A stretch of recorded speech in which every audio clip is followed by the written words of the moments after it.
Well, I think that means everything is working. Top of the evening. Hi, America. I'm Dr. Randy Fink.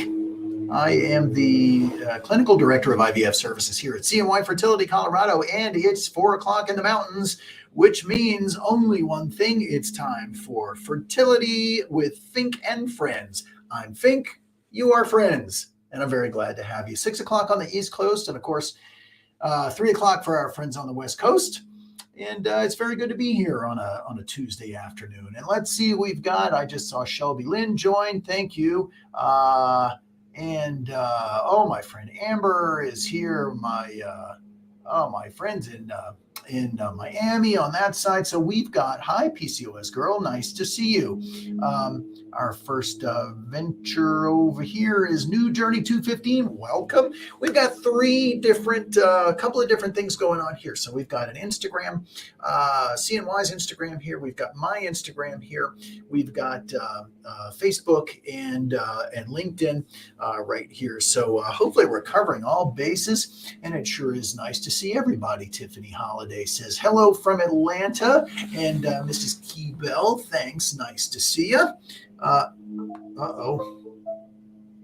Looks like we just lost a feed there someplace, and let's see if we can't fix that. To stream.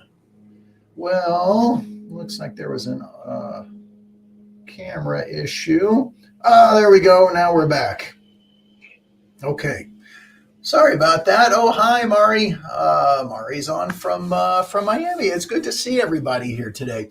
How's your week been? How was your weekend? I hope Memorial Day was a meaningful day for you. You got to spend with family and friends. We had a birthday in my house, an 11th birthday, so we did some fun things together with family, and hope it was a meaningful day for you as well. If you've seen my Instagram over the last couple of days, I've been focusing on a couple of things, and that is really trying to, in listening to some of the feedback from the folks who I interact with on a day-to-day basis, our patients who are going through this journey. I'm really actually very moved by the strength of character that it takes to have to go through this process, the fertility process, really everything, all the challenges that I've faced across my career in women's health, just to understand how strong people are to be able to deal with that. And so yesterday I happened to see a random inner tube floating down the river, and so I recorded it, and it sort of made me wonder, where does that inner tube go? Where is it going to end? Where is it going to wash up? Is somebody going to snatch it out of the water and be able to use it and play with it, or is it going to end up, wherever the end of the Arkansas River is? Where does it go? What's going to happen to that thing as it just floats along? And I thought, there's actually some real similarities with that in the journey that many of you are on as far as fertility goes, not really having a good understanding of knowing where we would like the end to be, but not necessarily knowing how we're going to get there. How many rapids is that river going to have? How many rocks, how many sticks up, how many people grabbing at it, how many eddies, where is that thing going to have to go? How is it going to have to bounce back and forth from shore to shore before it finally gets to its destination, which seems so very elusive? And so that's what my post was about yesterday. We went on a train ride also yesterday, and sort of that made me think of really the same kind of thing, just about where the destination goes, and how many delays, and does the train derail, and gosh, all the things that happen while we're trying to get to the end of the line. And the end of the line, of course, for most of us here is about wanting to grow our families, and that's something that that we're intimately familiar with and very close to and want very much to help you with. Um, and it made me kind of reflect back to a particular meaningful monologue that comes from a play known as Our Town by Thornton Wilder. And without getting too much into, literature and drama. There is a particular, the thing sort of talks about, the play sort of talks about, there's three parts to it, and parts about all the little things that happen in a small town. And the second part's about love and marriage, and the third part is sort of about death and the afterlife and what we leave behind on this earth. And so it gave me some cause for reflection there as well. It's those little things that make the difference. It's sort of seeing where we are on that journey. It's appreciating what we have in other people and the people who wish to help us and be a part of our lives, and just enjoying, what we have and dealing with that struggle day by day. And in this particular monologue, she is reflecting on her own gravestone at that point, which is a beautiful, carved image on marble of a sailboat sitting in a harbor. And she says, "I have studied many times this marble, which was chiseled for me, a boat with a furled sail at rest in a harbor. In truth, it pictures not my destination, but my life. For love was offered to me, and I shrank from its disillusionment. Sorrow knocked at my door, but I was afraid. Ambition called out to me, and yet I dreaded the chances. And yet all the time I hungered for meaning in my life. And now I know we must lift the sails and catch the winds of destiny wherever they may drive the boat. For to put meaning in one's life may end in madness. But life without meaning is the torture of restlessness and vague desire. It is a boat longing for the sea, but yet afraid." Does that resonate at all?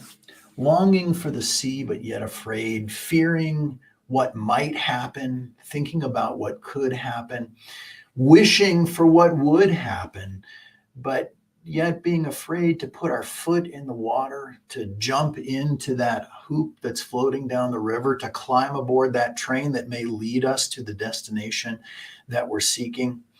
The important thing, I think, to know is that we're not alone on that journey. And if anything, I'd like to impress upon you, it's that we're here with you. People are here with you. And wherever this journey may take you, we certainly wish you all the best and hope to be there by your side. So that's Fink's inspirational message for the day. I hope I didn't lose everybody in the meanwhile. So let's see if we can start to get to some questions. Well, it looks like we've got hi from Puerto Rico, hi from Houston. Okay. Tiffany Clark over on the Facebook side is asking, how does the average outcome with undiagnosed, what is the average outcome for undiagnosed male infertility and PCOS? Well, so let's talk about those two things. The male fertility aspect of things is generally something that we can pretty easily overcome. So what is male infertility? And honestly, in about probably 50% of the cases, we're dealing with some sort of male factor that's involved in keeping a couple from getting pregnant. In a heterosexual couple, Obviously, the sperm has to meet the egg. Well, actually, the same thing holds true in any couple who's trying to conceive. You have to have a sperm and you have to have an egg. But in a male factor issue where the male partner has a problem with sperm, and this can happen for a number of reasons. One of the more common things that we see here at CNY, men who use testosterone. Or men who have used steroids in the past, that is going to have a direct effect on our sperm count. Why is that? Well, we are, as I'm fond of saying, we are fundamentally lazy creatures down to the cellular level. What do I mean by that? The cells that make sperm happen to be the same cells that make testosterone. And so if we get testosterone from the outside, let's say that I'm getting testosterone injections or I have pellets. Same story if I'm using anabolic steroids, functions in the same fashion. High doses of testosterone tells the cells in the testicle, we're getting it from someplace else. And those lazy cells say, well, geez, if we're getting it from someplace else, we don't have to make it anymore, right?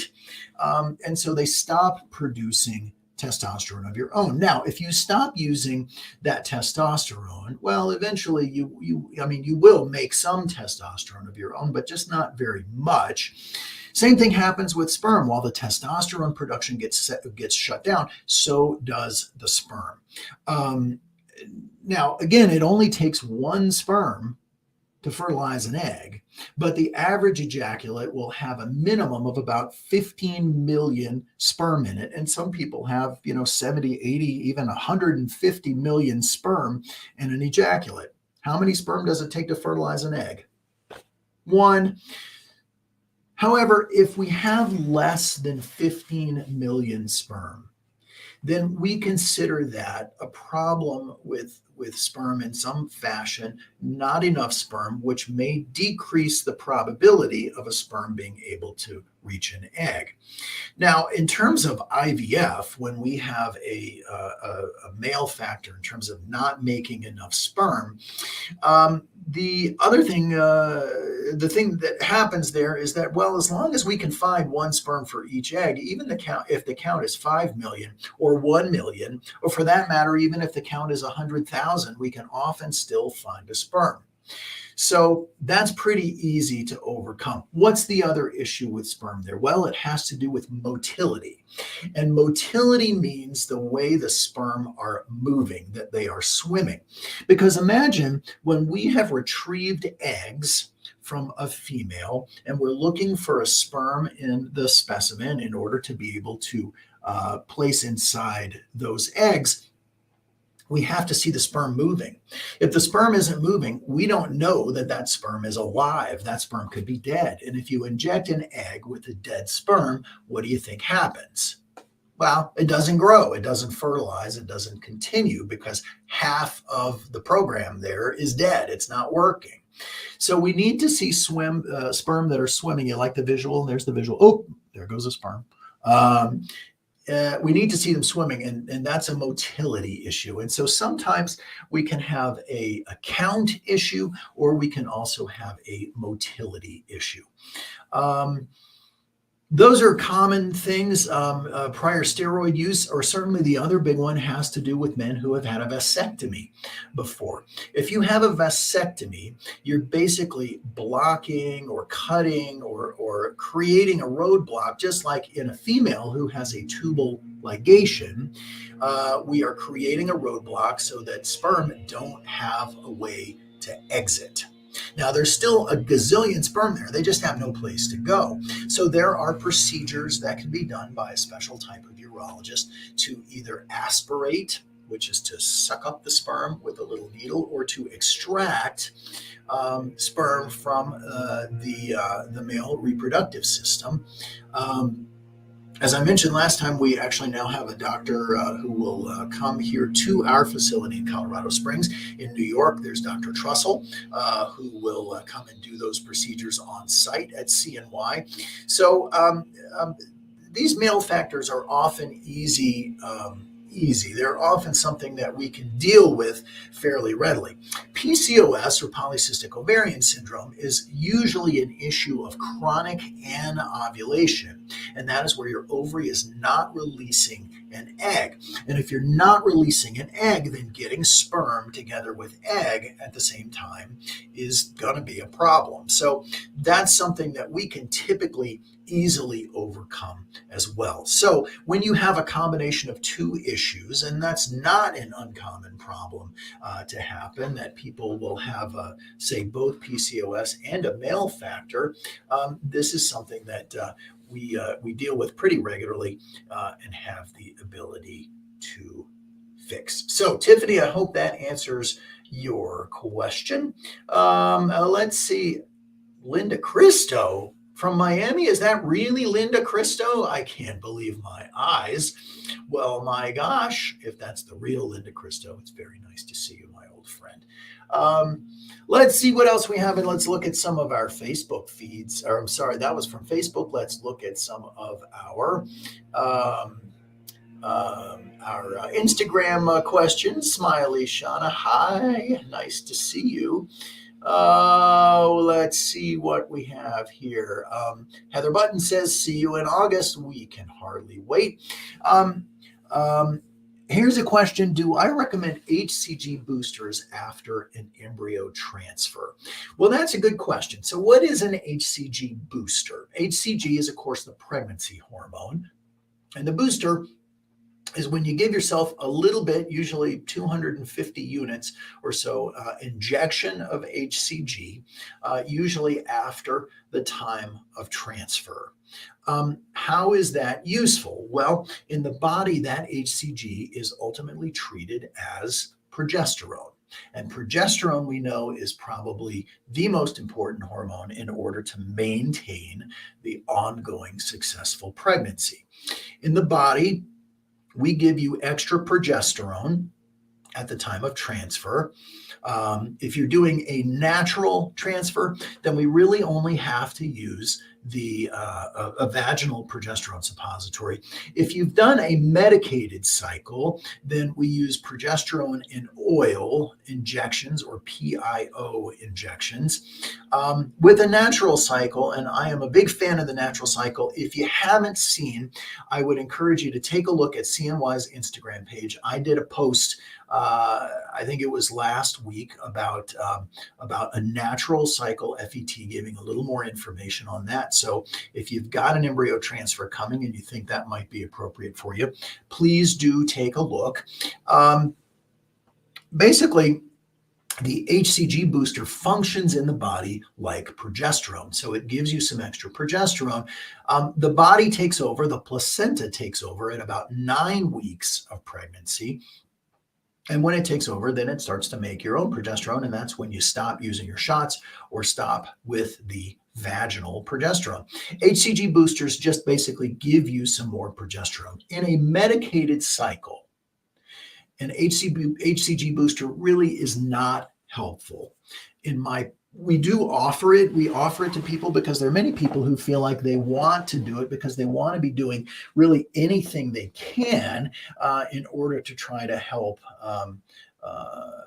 be successful with their transfer. But the truth of the matter is that we're giving you the progesterone and oil shots. We're giving you the vaginal progesterone. We're giving you so much progesterone that the HCG booster, at least according to the evidence, really doesn't improve outcomes. Now, if you're doing a natural cycle FET, where we are only using the vaginal progesterone, HCG boosters do make a difference. And I strongly, strongly, strongly encourage them in that situation. So HCG boosters, yes, with a natural FET, and not necessary in a medicated cycle, even though we do offer it for you. It's something that you can do if you choose.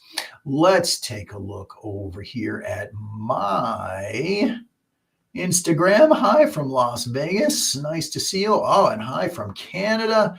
Wow, we've got everybody here today. So, Miss Sake5 says, I'm having excisional surgery for endometriosis due to symptoms. Do you recommend suppression as well before our next frozen transfer? So, good question there too. Endometriosis is when the lining of the uterus that normally sloughs off when we have a period instead implants within the abdominal pelvic cavity and on the pelvic organs. I'm going to have actually a post about this in the next couple of days, talking about different ways to test for endometriosis. The classic way was with a surgery, and that's with a laparoscopy to identify endometriosis. And one of the benefits of doing that is that we can then excise or remove as much of the endometriosis as we can find, because that endometriosis interferes with the way the brain is talking to the uterus.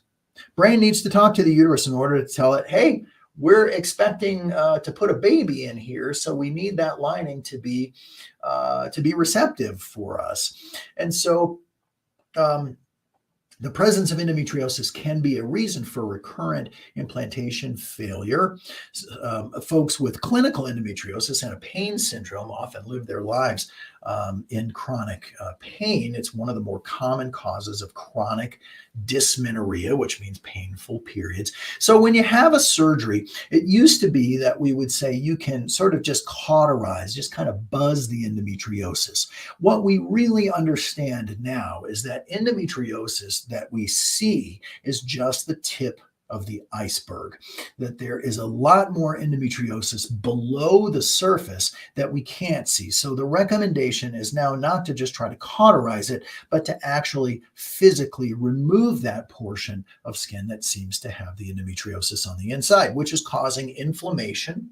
Those inflammatory markers are interfering with things, and it's changing the way the brain is trying to talk to the uterus. Now, if you are having surgery to remove the endometriosis, I think my answer would be it depends on how much endometriosis they see, because you want to remove all the visible endometriosis. If there is any endometriosis that's left behind, then yes, I would recommend that you do 60 days of medical suppression, and that's a simple medication that we can take to suppress endometriosis and alter the way the disruption is happening between brain and uterus. So if all visible endometriosis is removed, hopefully that means you're done and you can proceed with your transfer. But if there's still residual endometriosis, the medication is recommended. Now, there has not really been a head-to-head study to say, is surgery better than just using medication as far as pregnancy goes? In the earlier days of fertility treatment, everyone would have a laparoscopy. The joke was people would be scheduled for their laparoscopy before they ever actually even met the doctor. And so, is it necessary now? There are some who would say absolutely, everybody should still have a laparoscopy. And there are others amongst us who feel like, well, there are non-invasive tests for endometriosis that may give us as much information, because it seems that the medical treatment for endometriosis, which is now can be done in the form of a pill.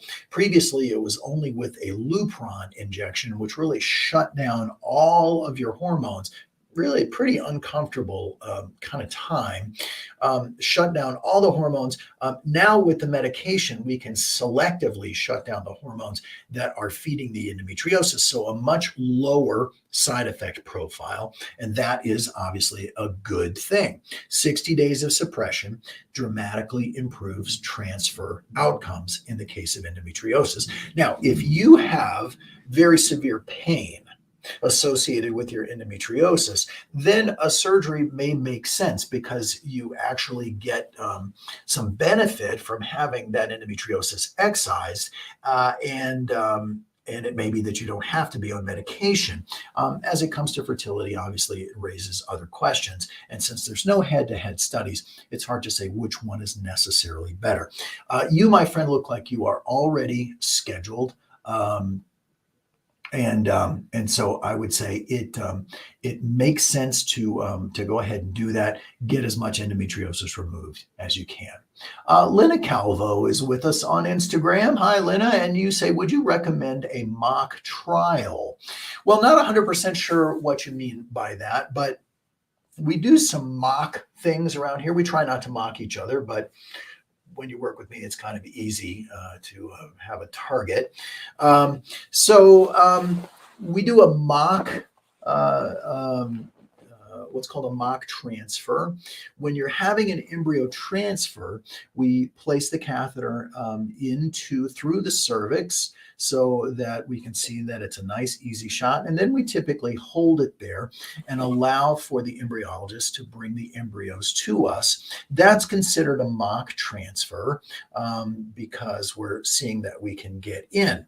There are some circumstances in folks who have had a difficult time with the cervix before, or have some scarring, or what we call cervical stenosis, where we may want to do that ahead of time. But in general, at CNY Fertility, we do not feel like most people need to have that kind of mock transfer before it's done. Mock cycles are also done when we're trying to see how someone will respond either to medications, such as transfer medications, or in the event, a common place that we'll see that is when people have not been able to respond well to, let's say, using estrogen to thicken up their lining for an embryo transfer. If you're taking all this estrogen, lots of different forms of estrogen we can use to try to thicken up the lining, but let's say we do that and we never get a response, that the uterine lining just simply doesn't thicken. Well, sometimes that can be an issue with the receptors, the little antennas that are listening for the sound of that estrogen in order for the estrogen to tell it what to do. In other words, to grow the lining thicker. So sometimes we'll do a mock cycle in that situation in order to see if maybe without all that extra hormone, maybe the body is going to thicken that lining on its own. That's another good use of a mock cycle. So Lynn, I hope that that answered your question. Let's see what we have here. Amber Roberson, nice to see you, Amber. I ovulated through my transfer meds. Oh no. And I'm on Lupron this time to see that it doesn't happen again. If my cycle doesn't start and CNY prescribes meds to start the cycle, how long does it take to start a cycle? Well, so what Amber is describing there is a medicated frozen embryo transfer cycle, which is where we were giving estrogen and usually then progesterone as well in order to suppress the ovary. But look at what happened there. The ovary wanted to do its own thing. It read its own book. It decided to make its own rules. And if that was going to happen to anybody, it was going to be Amber Roberson. Am I wrong? So what happens then is that, well, so she's on some extra medicine, some Lupron now, to really kind of shut everything down. Another thought might just be to do a natural cycle, because if your ovary is releasing an egg, boy, when you release that egg, you make your own progesterone, and that progesterone is the magic sauce. And I say that with capital letters, well, at least the capital T and a capital M and a capital S, the magic sauce. That progesterone that you make from your ovary is really thought to be one of the reasons that a natural cycle, FET, may have better results even than a medicated cycle. But to answer your question, it looks like they probably gave you some Provera to get you to start a cycle. So typically you do that once a day for 10 days or twice a day for 5 days. And usually within, typically 3 to 7 days after finishing that progesterone, your body will respond by having a period. And that's what we call inducing a period. And I think hopefully that answers your question there. We'll see you this week, Carly44. Glad you'll be with us. Waleska is asking, any hope with a low beta result, 58.6. Well, that is a positive beta, my friend. A beta HCG is, of course, the pregnancy hormone. A beta of 58 is a positive test, which means that even a urine test would likely be positive. So typically after now, folks who are on HCG boosters will often have a false positive pregnancy test. And that's something I should have mentioned before. And that's one of the downsides of doing an HCG booster, is that it can give you that false positive. But if we know to look for it, if we know that you're on the boosters, then we can interpret that result. We can understand. Usually those false positives are in the range of 12 to 20-ish kind of thing. So a beta of about 60 is a positive test. What do we do with that? Typically, then we'll repeat it in 48 hours. Most normal pregnancies will have that number double in that 48-hour period. So that's what we're going to be looking for, Valeska, and I hope it's going to be positive. Okay, let's see. Miss Y. Gracie, nice to see you on the Instagram side here. Thoughts on priming with Omnitrope and having a high baseline FSH. My last cycle was canceled for not responding to medications. What FSH number should I not start a cycle with? Well, another good question. So let's talk about what that FSH number really means. It means FSH is follicle stimulating hormone. So it's a hormone that stimulates follicles. You like that? Pretty clever, huh? How they come up with that? The higher the number means the more the brain, or the pituitary gland to be precise, is looking for eggs. So the fewer eggs that you have, the higher that number is going to be, because your brain is working that much harder to try to get you to stimulate an egg. The more eggs you have, the lower that number is going to be, because the eggs are talking to the brain saying, here we are, we don't need any more stimulation, so the FSH level will be lower. So there's no clear definition of menopause by blood test results specifically. Menopause happens when there are no more eggs in the ovary. Or in the ovaries. And when there's no more eggs in the ovaries, it's those eggs or those follicles, the granulosa cells that line those eggs, that make our estrogen. So in the menopause, we stop making estrogen, and that's the reason why. I would usually consider an FSH that's above 20 to potentially be in the menopausal range. So with that, Miss Y. Gracie, I would have to wonder what is the AMH level, the anti-Mullerian hormone that tells us about the ovarian reserve. So with that very high FSH, it suggests that we may be running out of options in terms of your own eggs. So what are the options? There's always the donor egg route. But you asked about priming with Omnitrope. Omnitrope is human growth hormone. And while we can't fight the biology of making more eggs appear in the ovaries, because we're born with all the eggs we'll ever have, right? If we can't force more eggs into the ovaries, is it possible that we can coax maybe a few more eggs to the surface to get a result? Potentially. Omnitrope, human growth hormone, is what keeps us young.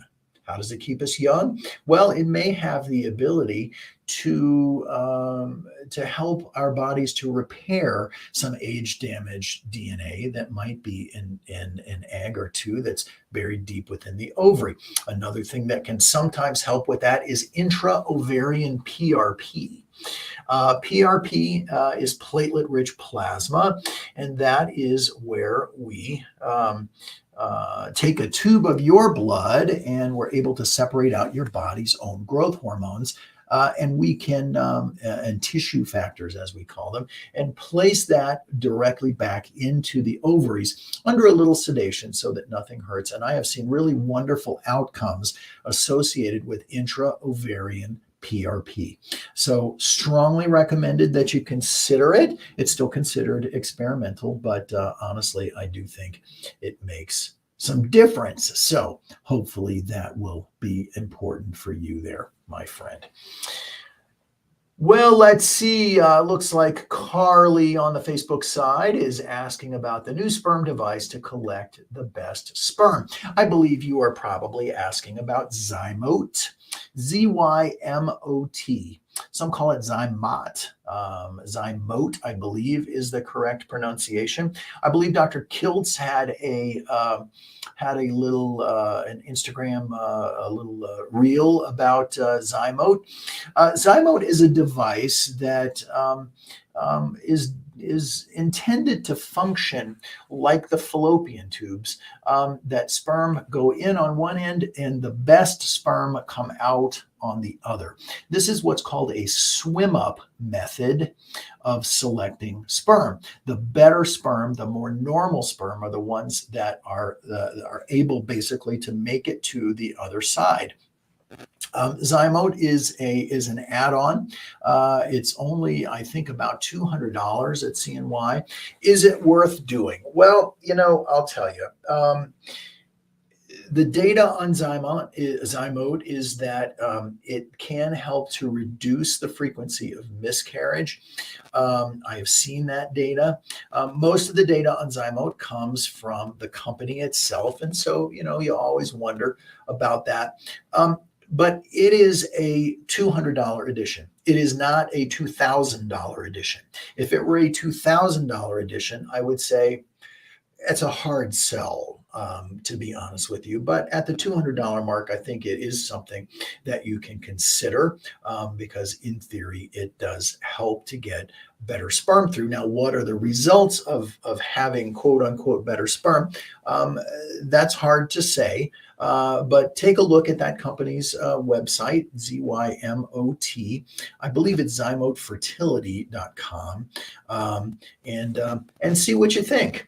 It looks like Linnea Bauer Bird here is on the Facebook side. If my husband has to have a Tessie with and that is a sperm extraction procedure like we talked about before, with an egg retrieval, do I recommend Zymote? And we were just talking about Zymote. Anything you can recommend for an azoospermic diagnosis. He had some numbers in fresh ejaculate before. We've had a chromosomal abnormality, miscarriage in the past. So a couple of things there, Linnea. Typically with one of the issues with Zymote, and this is a very important consideration, you have to have an adequate sperm count and you have to have sufficient motility. So those two things that we talked about before, boy, everything is just coming full circle today. I like, see, there's a reason that I wore a tie,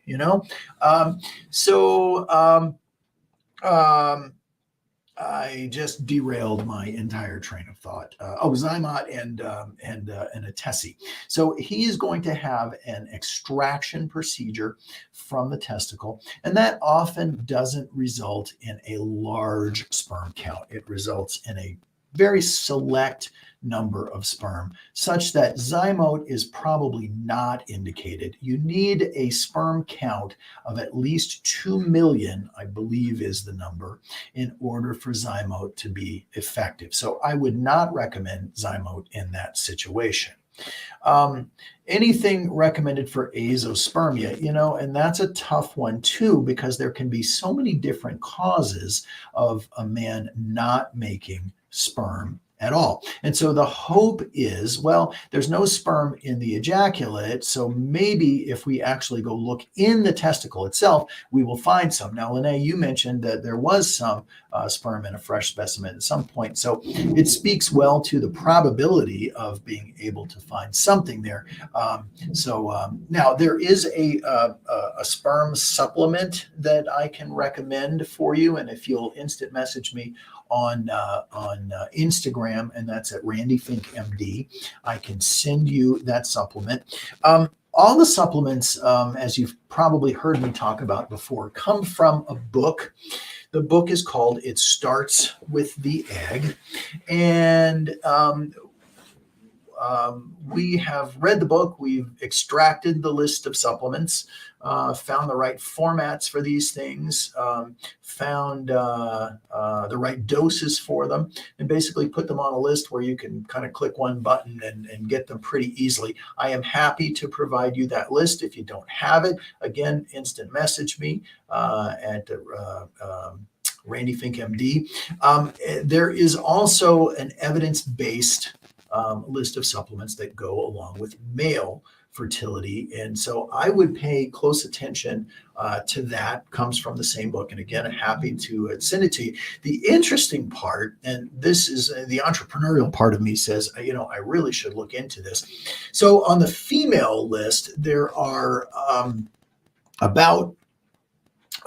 there's a whole bunch of different things. It's a whole handful of vitamins that you kind of have to take. There is no one supplement that has all that stuff in it. And if you've got diminished ovarian reserve, the list is even longer.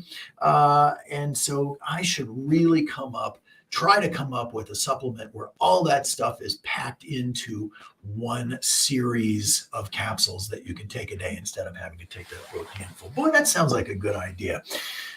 I think we might be onto something there. So I don't know what we'll call it. We'll call it Fink and Friends Fertility supplement, I suppose. But you're friends, and so that means you get a royalty on it. I guess is the only thing. It's only fair, In the male world, however, all that whole list of supplements actually is rolled into one supplement that you can get. So again, it just sort of speaks to misogyny in the medical world. I could really get on a soapbox about this, how women are often not treated equally, certainly in emergency rooms with other types of chronic disease and in gynecology. It's something that we really have to fight for. Why is it that IVF is not covered, but Viagra is? Or why is it that a man can go get a prescription for Cialis for his erections, but yet there is no analogous prescription for female libido? Now, there are lots of things that we can do for libido in terms of functional medicine, which is one of the things that I practiced, functional medicine and gynecology. But as far as FDA approved medications, this is a travesty. But take a look at where we're headed with women's rights now, and that's a whole other story that we will keep out of the politics here today. It looks like Beton 5 ELF, if I'm saying it right, or heart palpitations. You said heart perpetuations. I think you mean heart palpitations. Is that a common symptom of pregnancy? And the answer is yes. And why is that? Do you know that when you are pregnant, your blood volume doubles? So think about what your heart has to do in order to keep pumping all that oxygenated blood to every part of your body. So the sensation of the heart pumping becomes much more common. People become aware of it.